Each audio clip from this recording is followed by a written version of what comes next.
بسم الله الرحمن الرحيم يا أيها الناس كلوا مما في الأرض حلالا طيبا ولا تتبعوا خطوات الشيطان إنه لكم عدو مبين إنما يأمركم بالسوء والفحشاء وأن تقولوا على الله ما لا تعلمون وإذا قيل لهم اتبعوا ما أنزل الله قالوا بل نتبع ما ألفينا عليه آباءنا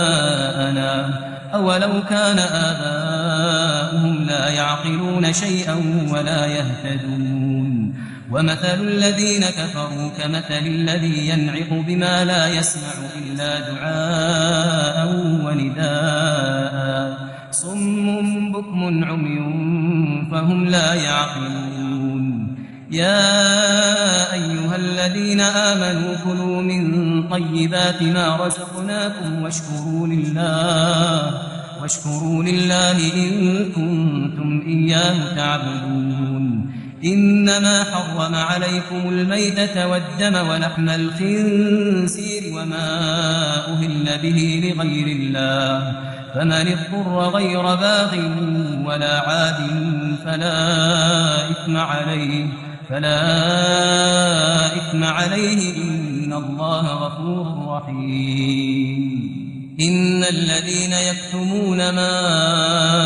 أنزل الله من الكتاب ويشترون به ثمنا قليلا أولئك ما يأكلون في بطونهم إلا النار ولا يكلمهم الله يوم القيامة ولا يزكيهم ولهم عذاب أليم أولئك الذين اشتروا الضلالة بالهدى والعذاب بالمغفرة فما أصبرهم على النار ذلك بأن الله نزل الكتاب بالحق وإن الذين اختلفوا في الكتاب لفي شقاق بعيد ليس البر أن تولوا وجوهكم قبل المشرق والمغرب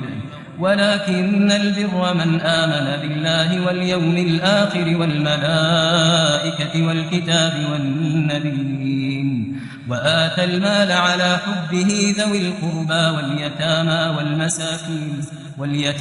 والمساكين وابن السبيل والسائلين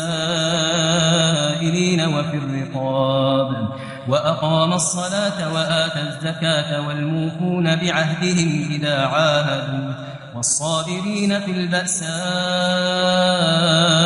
والضراء وحين البأس أولئك الذين صدقوا وأولئك هم المتقون يا أيها الذين آمنوا كتب عليكم القصاص في القتلى الحر بالحر والعبد بالعبد والأنثى بالأنثى فمن عفي له من أخيه شيء فاتباع بالمعروف وأداء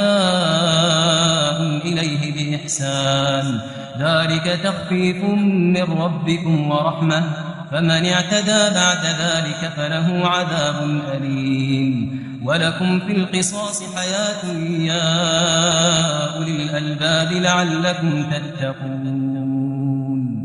كتب عليكم إذا حضر أحدكم الموت إن ترك خيرا الوصية للوالدين والأقربين بالمعروف حقا على المتقين فمن بدله بعدما سمعه فإنما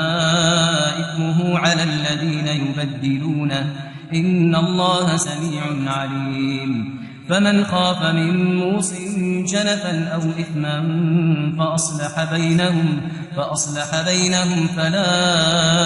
إثم عليه إن الله غفور رحيم